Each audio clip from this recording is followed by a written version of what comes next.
جہانگیر ترین کا غالباً جو ہے پرویز خٹک سے تقابل جو ہے یا مقابلہ وہ کو مناسب بات نہیں ہوگی۔ خٹک صاحب نے جو اتنی دیر لگائی ہے اس کے پیچھے یقیناً کوئی نہ کوئی جو ہے کوئی گہری بات ہے۔ یہ بات میں ذمہ داری سے کہہ رہا ہوں، آپ براہ راست جو ہے آپ نواز شریف صاحب کی جماعت میں چلے جائیں۔ نصرت صاحب، آپ کی مجھے وہ والی بات یاد ہے کہ جب جہانگیر ترین صاحب نے پارٹی کا اعلان کیا تو میں ہی آپ سے سوال کیا، آپ نے کہا کہ اتنی جلدی ایسا نہیں ہوگا کہ یہ سیٹس نکال پائیں گے یا پھر یہ سیاسی اس طرح کی پارٹی لیڈ کرتے ہوئے سیاست میں اپنے قدم جما پائیں گے۔ تو آج ایک نئی پارٹی نے جنم لے لیا ہے، کیا کہیں گے اس پہ کہ یہ اپنا حصہ ڈال پائیں گے؟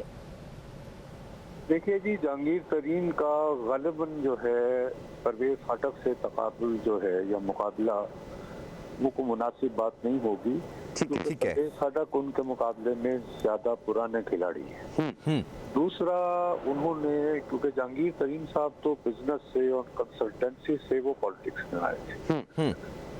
جہانگیر ترین جو ہیں وہ شروع سے ہی انتخابی سیاست اور جوڑ توڑ کے رہے ہیں اور انہوں نے ہر طرح کی جماعتیں بدلی ہیں اور بہت یعنی کہ ان کو یہ جو حجرے کی سیاست ہوتی ہے اسے خوب سمجھتے ہیں۔ اور اس کے علاوہ جو ہے سچی بات یہ ہے کہ انہیں کولیشن بنانی بھی آتی ہے، کیونکہ اصل جو 2013 میں حکومت تھی وہ تو ایک مخلوط حکومت تھی نا، تحریک انصاف کو واضح مینڈیٹ تو وہاں سے نہیں ملا تھا۔ تو خٹک صاحب نے جو اتنی دیر لگائی ہے اس کے پیچھے یقیناً کوئی نہ کوئی جو ہے کوئی گہری بات ہے، ورنہ وہ یا تو جہانگیر ترین صاحب کے ساتھ شامل ہو جاتے یا یہ ہوتا کہ وہ پھر اپنے آپ کو دور ہی رکھتے اور بہت ہی بس حالات ہوتے تو وہ آزاد کھڑے ہو جاتے۔ اب سے کچھ دن پہلے تک یہ بات بھی چل رہی تھی کہ وہ یہ سوچ رہے ہیں یا ان سے رابطہ کیا جا رہا ہے۔ بہت سارے لوگ کہہ رہے ہیں کہ صاحب آپ کس کھٹراپ میں پڑ گئے ہیں۔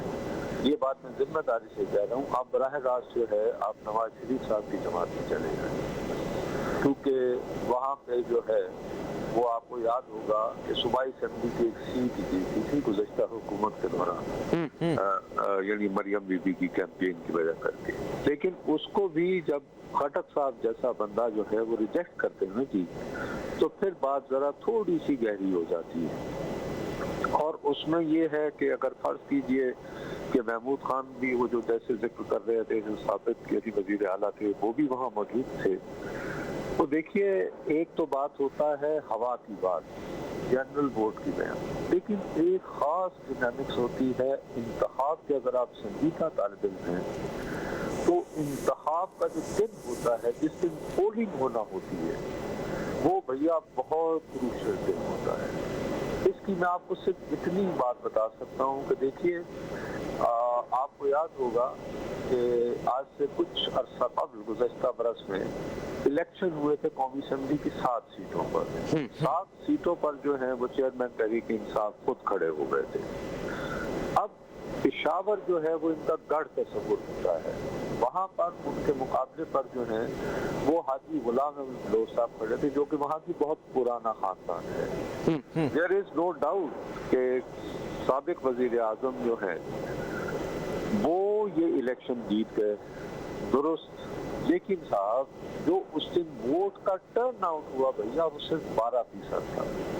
یعنی جذبات کا یہ عالم تھا کہ اگر اس کو ایک اور نقطہ نظر سے دیکھا جائے تو صرف 12% لوگ جو تھے وہ جذباتی طور پر اتنے موٹیویٹڈ تھے کہ وہ اس دن اپنے کئی گھروں سے نکلے اور انہوں نے چیئرمین تحریک انصاف کو ووٹ دیا۔ یہ جو الیکٹیبل ہوتے ہیں ان کی کہانی یہ ہوتی ہے کہ بنیادی طور پر یہ پولنگ والے دن لوگوں کو گھروں سے نکالنے کی مہارت رکھتے ہیں۔ تو وہ جو ہے اگر فرض کریں کہ یہ دو ٹکراؤ ہو گیا تو اس صورتحال میں پھر ہمیں پرویز خٹک صاحب کا بہت سوچ وچار کے بعد یہ جو فیصلہ ہے اس کو اتنے ہلکے انداز میں نہیں لینا چاہیے۔ نصرت صاحب، استحکام پاکستان پارٹی کے بننے کے بعد تحریک انصاف کو کس قدر نقصان ہوا ہے، ایک میں یہ پوائنٹ جاننا چاہوں گا۔ دوسرا، اب پرویز خٹک صاحب نے پارلیمنٹیرینز کے نام سے جو تحریک انصاف کی یہ جماعت بنائی ہے، اس سے کریڈیبلٹی میں کتنا فرق پڑا ہے؟ وہ چیزوں کو مکس نہیں کر سکتے. ٹھیک ہے. استحکام پاکستان پارٹی جو ہے جی وہ بنیادی طور پر پنجاب بیس پارٹی بنی ہے. ٹھیک ہے. تو میرا اپنا خیال ہے کہ پنجاب میں اس نے اتنا ڈینٹ نہیں ڈالا ہے. اب خیبر پختونخوا کی بھی اپنی ڈینامکس ہیں, اپنی ہسٹورک ڈینامکس ہیں, وہاں پہ اور جماعتیں بھی ہیں, اور وہاں پہ جو پرویز خٹک صاحب ہیں یہ مثال کے طور پر یہ علی زیدی جیسے نو وارث نہیں ہیں, عمران اسماعیل صاحب جیسے نو وارث نہیں ہیں. یعنی جو کہ آئے تھے نا کراچی میں, یہ تو اس میں تو یہ تھا کہ وہ جس چیز کو اپنی جان بچانا مقصود تھی بھیا اپیرنٹلی نظر بظاہر وہ فوراً ادھر چلا گیا. یہاں پر یہ جو لوگ ہیں یقیناً انہوں نے بھی تو اپنے بچ بچاؤ کا سلسلہ کیا ہوگا. لوگ باتیں کرتے ہیں کیونکہ ہمارے پاس ایسے کوئی شواہد موجود نہیں ہیں, لیکن انہوں نے جتنا وقت لیا ہے اور ان کی اپنی بھی حیثیت ہے, اور دوسری بات یہ ہے کہ یہ لوگ معاشی اعتبار سے بھی بہت تکڑے ہیں. یہ پرویز خٹک صاحب ہوں یا محمود خان ہوں, یہ لوگ بہت یعنی کہ اکنامکلی بہت زیادہ ویل کنسالیڈیٹڈ ہیں. تو یعنی ایسے بری سی بات لگے گی, they are capable of buying elections at whatever cost. تو پیسہ بھی جو ہے ہمارے جیسے بدنصیب ملکوں میں بھی الیکشنوں کے دوران بہت کام آتا ہے. خالی جذبات ہی جو ہیں وہ ڈیسائیڈ کر سکتے ہیں.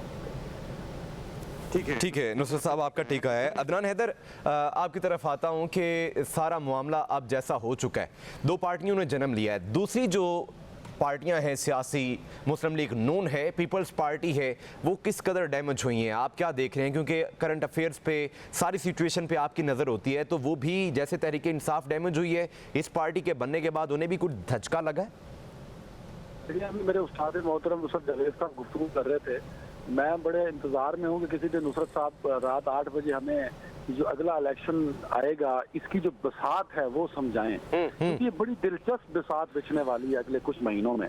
کوئی پارٹی اس وقت پاکستان میں ایسی نہیں میرے بھائی جو 100 سیٹیں بھی این اے کی جیت سکے. نیشنل اسمبلی کی میں بات کر رہا ہوں, وفاق کی بات کر رہا ہوں. جب سچویشن اس قدر گمبھیر